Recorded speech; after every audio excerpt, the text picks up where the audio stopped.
গাৰো সাহিত্য সভাৰ 23তম অধিৱেশন আজি গোৱালপাৰা জিলাৰ মঙলপাৰা সন্মানীয় উপাধ্যক্ষ অসম বিধানসভা ডক্টৰ মনমোহনৰ সৈতে অংশগ্ৰহণ কৰে।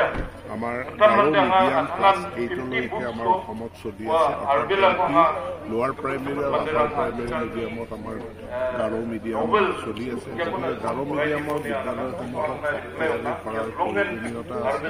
বিশেষকৈ মই এইটো উপলব্ধি কৰিছোঁ যে গাৰো মিডিয়ামৰ আমাৰ বিশেষ টেট পৰীক্ষা আমি পাতিব লাগিব, কাৰণ গাৰো মিডিয়াম L1 নাই তেনেকুৱা শিক্ষকক আমি গাৰো মিডিয়াম স্কুলত নিযুক্ত কৰিব নোৱাৰোঁ। সেইকাৰণে মই ইয়াত আহ্বান জনাইছোঁ গাৰো সাহিত্য সভায়ো যাতে টেটৰ কোচিঙৰ কাৰণে বিশেষ ব্যৱস্থা কৰে আৰু DLEDৰ কাৰণে শিক্ষিত যুৱক যুৱতীসকলক মানে অনুপ্ৰাণিত কৰে।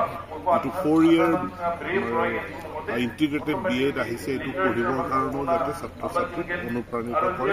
আমি গাৰো মিডিয়াম বিদ্যালয়ৰ শিক্ষকৰ নাটনি দূৰ কৰিবলৈ বিশেষ গাৰো মিডিয়ামৰ কাৰণে বিশেষ টেট পৰীক্ষা অনুষ্ঠিত কৰিম।